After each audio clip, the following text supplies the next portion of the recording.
Hello everyone, we are now back. Hopefully you can hear me. There is a little bit, doing something a little bit different here. Just want to check. Yep, it looks like I'm coming through, which is good. Yep, seems all good here. So, we've got MegaTallica here playing The House of the Dead with Thornek doing some commentary. Thornek, take it away. Good evening, everybody. How are we all doing? Hope you're all having a good time so far. My name is Sonic. I'm an OG Resident Evil runner. But I'm here today with Mega, who will be playing House of the Dead. Whenever you're ready, dude, I'll count on 3. 3, 2, 1, go.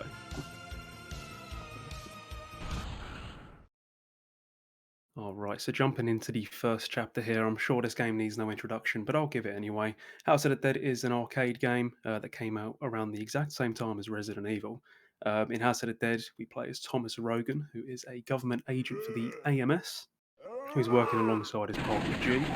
Thomas has just received a distress call from his fiancée, who works for the Curian Mansion, which is a large estate and facility owned by a biochemist and a geneticist, Dr. Curian.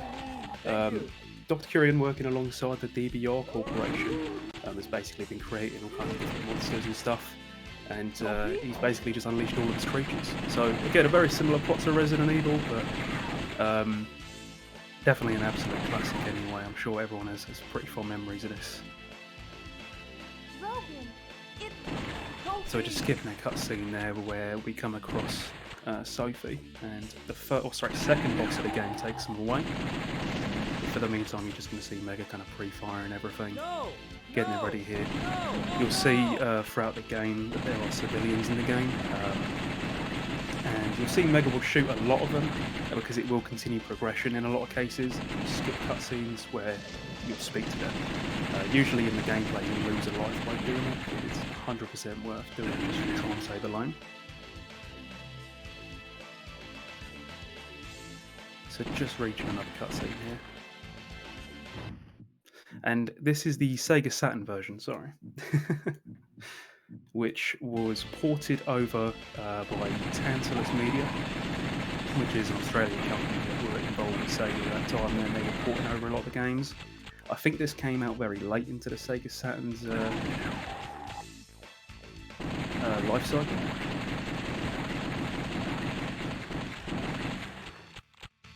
But an interesting thing about yeah, no, it definitely looks very different to the PC version and the arcade version. I think I was doing a little bit of research into how the Sega Saturn port was created, and they were pretty much just provided with some character rigs and just a hard drive of all of the files in the game. So it's pretty much up to them to reassemble the game based on the arcade version, and obviously they had to make cutbacks in quality where required, but from what I'm seeing, it plays really well. So loads of undead enemies here. An interesting thing is you see that the colour of the blood is green. This is something that could actually be set up at the arcade machine, like, depending on what the owner would want. If it's a family-friendly place, they could change it from say red blood to green blood or purple. No.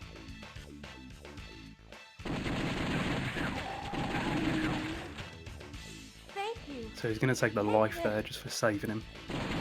And yeah, the one thing to notice as well is that there's a huge variety of enemies in this game. I think there is about 7 different types of enemies, kind of ranging from type A to type G. And I mean, it's interesting that you mention it being less offensive. I think the game was actually very controversial when it came out because of the graphics and the gore. I think it even went as far as to almost being banned in Indianapolis. I think it was quite popular at the time. But we're just approaching the very first boss here, known as Chariot Type 27. Now he's a fully armoured beast, but he has a weak point, conveniently enough, as you can see from the green dot on his chest. Throughout the fight, Mega's just going to be shooting the Chariot's armour and the weak spot, and then kind of by doing damage to him, it's going to shed more armour. And you can see he kind of hits him there. This is coming closer and closer. Hitting his weak point will actually send it back. There you go. He's on his last phase here, completely exposed now. Mega's just going to make quick work of him here.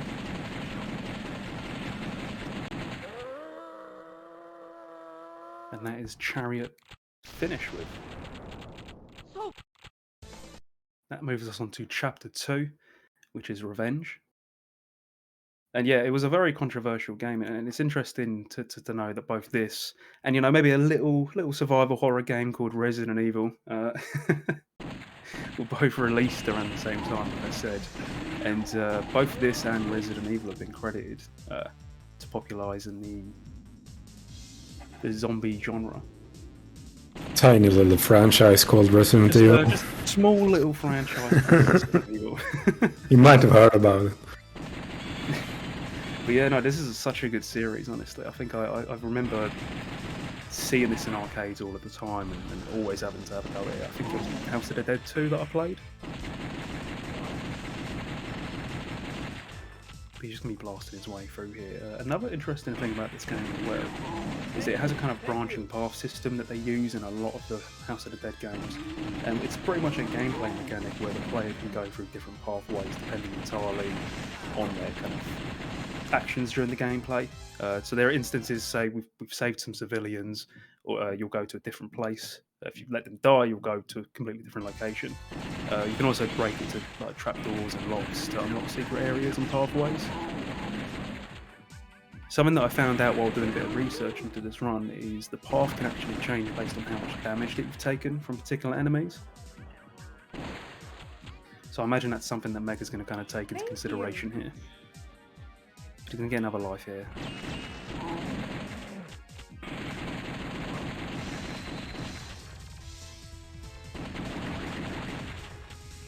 So another thing about this game is that it was developed on the Virtua Cop game engine. I think they used, or they tried to make a lot of changes to it. You can kind of see how it looks very similar to it. And during development of the arcade cabinet, they were originally planning on the guns to have these little compressors in the light guns to simulate, like, you know, recoil. But they ended up scrapping it because of it would have ended up providing a lot more tech issues than it was worth.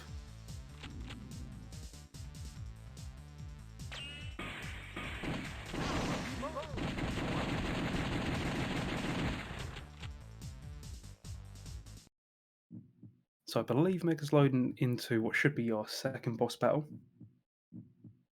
Approaching shortly.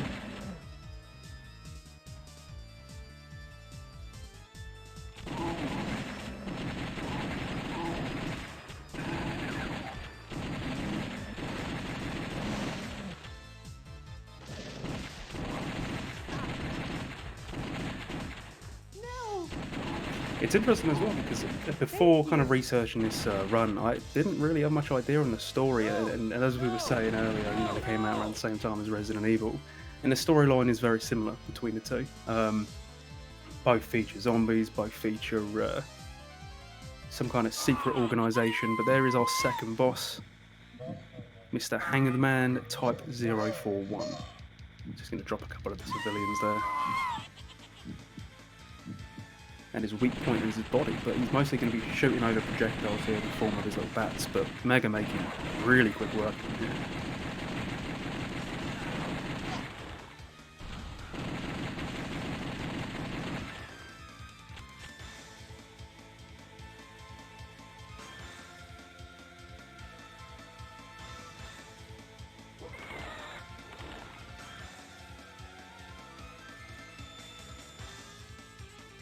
So you're going to see the camera move a little bit here on rails, and we're going to see him fall here, and this will be where he kind of finishes off Hangman.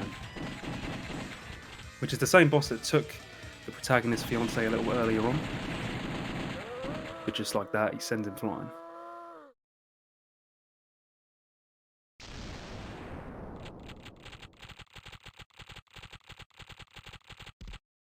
That's going to move us on to stage 3, which is Truth. So, fun fact about Mega here is that he is currently the world record holder for this, for the Sega Saturn category. What we see in here is single segment mode, cheatless any percent. He's currently got the world record at 19 minutes and 42 seconds, and he did say earlier in chat he is looking to beat it here today, so hopefully we'll see it. You do love to see a good marathon PB. Even a world record. Exactly.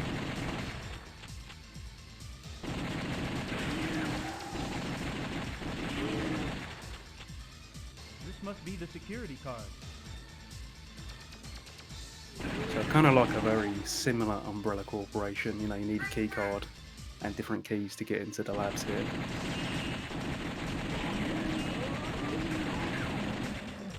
The one thing I'll say is, while they had to make cutbacks on the Sega Saturn version graphically, the game still plays really well, as you can see. And it is a really solid run. I've been watching Mega do this for a little while now. And it's just got me fully nostalgic, honestly, of playing this and the second one in the arcades. But this is where the branching paths come into play here as well.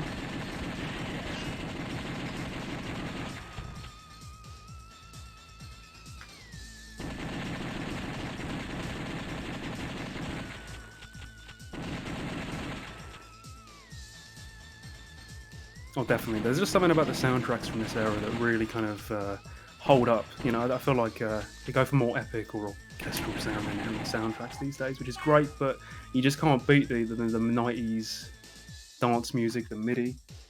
You can really tell that a game is from the 90s without watching the game and just listen to the music, to be fair. So.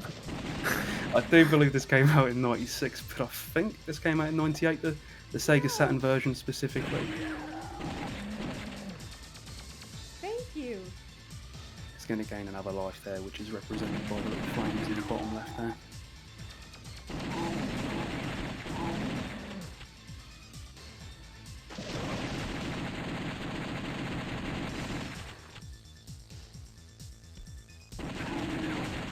And it was interesting seeing something like this being speedrun when, you know, back in the day, I probably maybe got like 2 levels in before dying. But I feel like we need to see a comeback in gun games. I think this game's getting a remake, but I would love to see. I think this kind of genre, for say this and Time Crisis, they'd be so good for VR. Oh yeah. VR like gun game. It's too late. This must be the security card. Like it looks at the security card and says, "Oh, this must be the security card." This has to be the security card.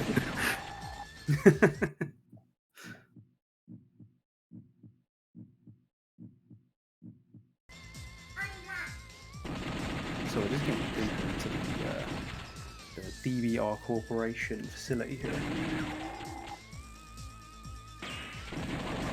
Seeing all the familiar science fiction tropes and stuff from the 90s. I think when they were developing this, they had a lot of inspiration from a lot of the science fiction movies, TV shows coming out from the 80s.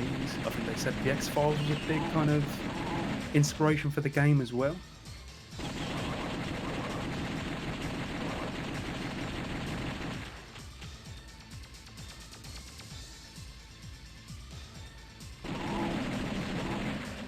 It's interesting to see chainsaw wielding enemies here. I feel like that was didn't really see anything like that again until say Resi 4. Is that the first one that comes to mind? Yeah. Dr. Salvador.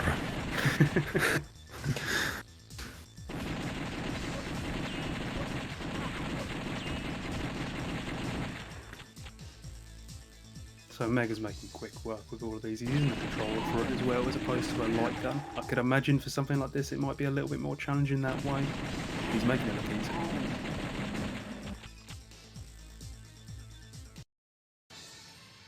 Curious. So there is the antagonist of the game, Dr. Curian. Compliment you. I didn't think you could make it this far.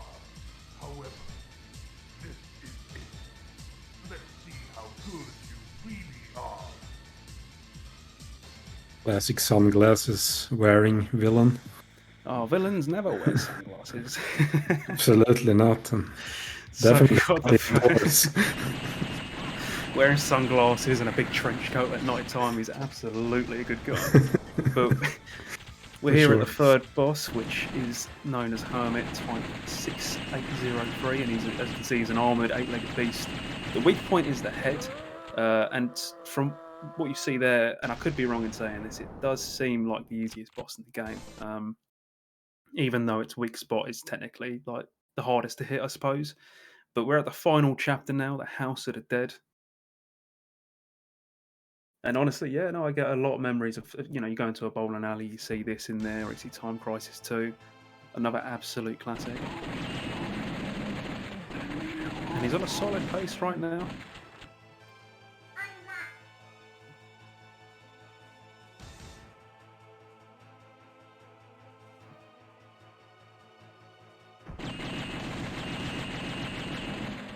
So here he's refighting the first boss, Chariot again. Same kind of procedure with the fight, but an interesting thing about this particular fight, it is possible to stun lock him when refighting him in the 4th stage here, which you can kind of see Mega doing. Already shedding his armor, and now you can just kind of just unload into him there.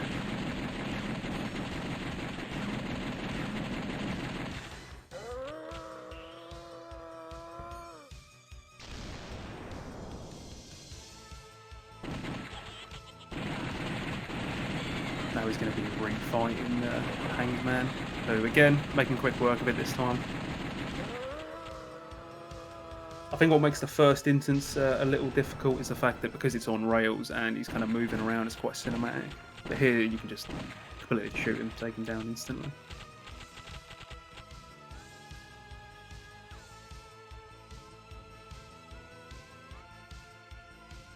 Also, I absolutely love the soundtrack to this game.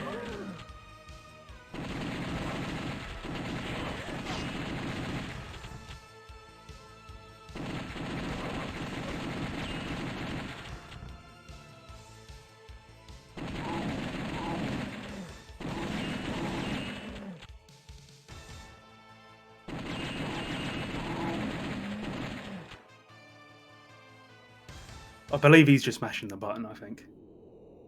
As far as I know, no kind of cheats or hacks are allowed to do it, but he does it on the 1 HP.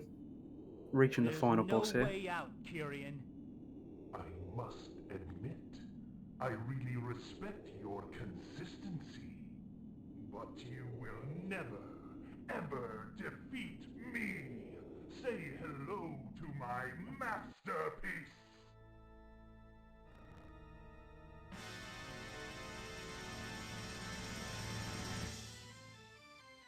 Who are you?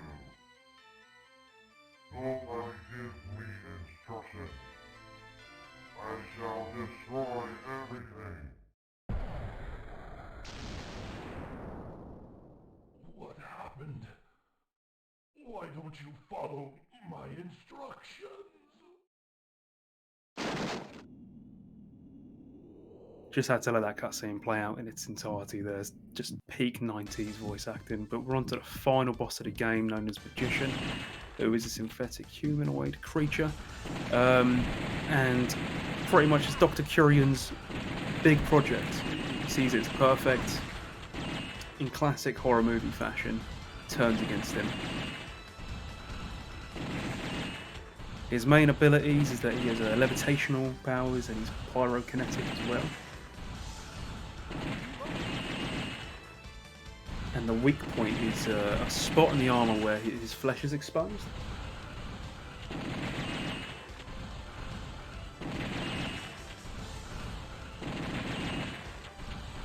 Another thing to point out as well is that there are 3 endings to this game which depend entirely on the player's performance, and all it adds is depending on how high your score was, you'll just get an extra cutscene after the credits.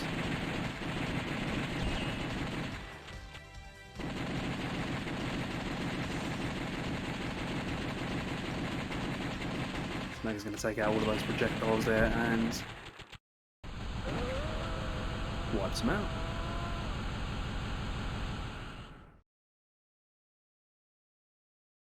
You haven't seen anything yet.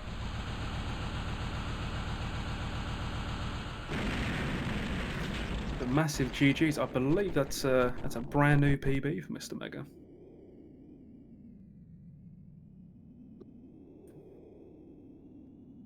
Hello. Hello.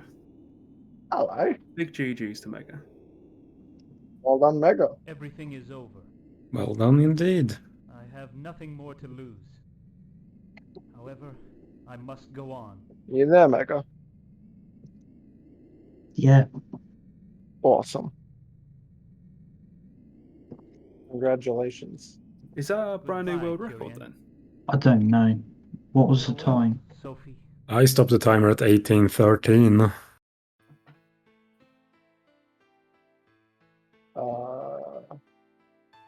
Let's see. I might have the world record here somewhere.